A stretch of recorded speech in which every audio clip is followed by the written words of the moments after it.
বাঁকুড়া জেলার বিবর্তায় অনুষ্ঠিত হলো পশ্চিমবঙ্গ সদগোপ সমাজ উন্নয়ন বোর্ডের প্রথম বর্ষ সম্মেলন।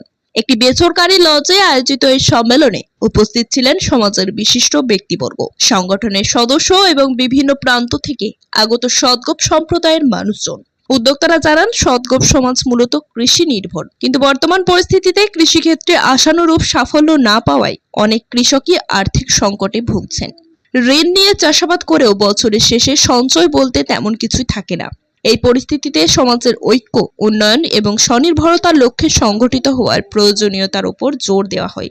পাশাপাশি পিছিয়ে পড়া মানুষদের সচেতনতা বৃদ্ধি, নিজেদের অধিকার সম্পর্কে অবগত হওয়া এবং তা অর্জনের লক্ষ্যে এগিয়ে আসার আহ্বান জানানো হয়। সম্মেলনে আরও বলা হয়, শিক্ষা, স্বাস্থ্য এবং আর্থিক ক্ষেত্রে উন্নয়নের জন্য পুরুষদের পাশাপাশি মহিলাদের সমান গুরুত্ব দিয়ে এগিয়ে নিতে হবে।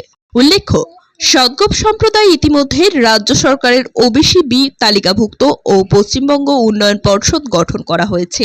ভবিষ্যতে কেন্দ্রীয় স্তরে 27% সংরক্ষণের আওতায় আনার দাবিও তোলা হয়।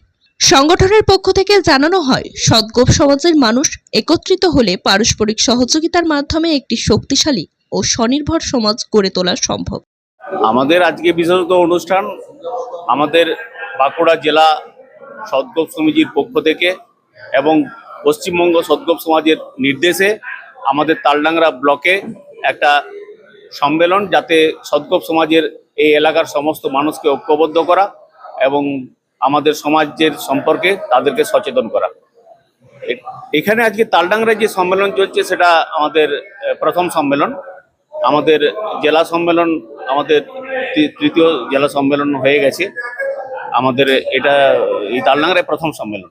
আজকে প্রায় 500 থেকে 600 সদস্য আমাদের এখানে এসেছেন। আমরা বিশেষত জানালাম যে আমাদের বর্তমান সরকার আমাদেরকে ওবিসি হিসাবে আমাদেরকে নথিভুক্ত করেছে ওবিসি বি তালিকায়।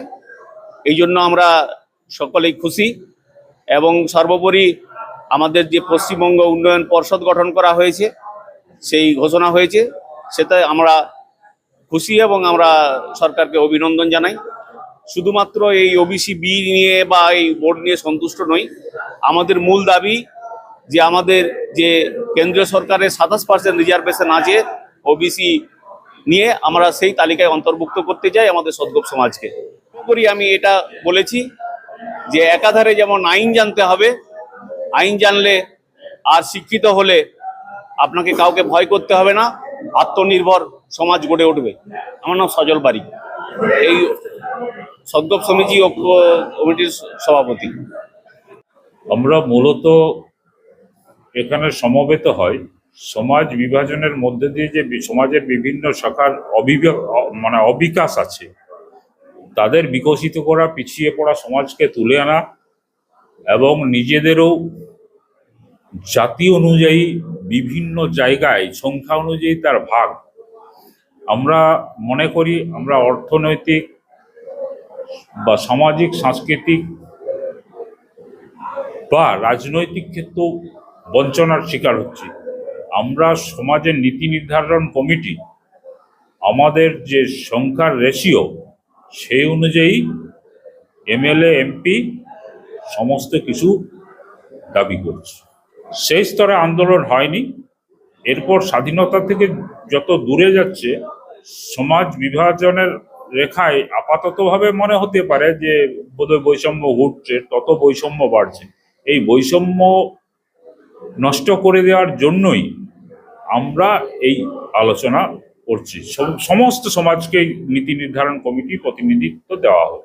যারা সংখ্যাধিক্য প্রতিনিধিত্ব করে, অনেক সময় উপযুক্ত পরিকাঠামোর রাজনৈতিক লোক না হয়েও অরাজনৈতিক লোকরা যখন প্রতিনিধিত্ব করে, তাদের দ্বারা আমরা বঞ্চিত।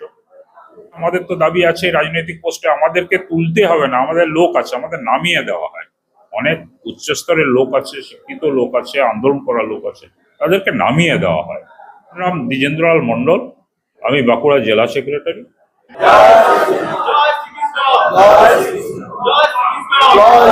ব্যুরো রিপোর্ট, জেলার বার্তা নিউজ।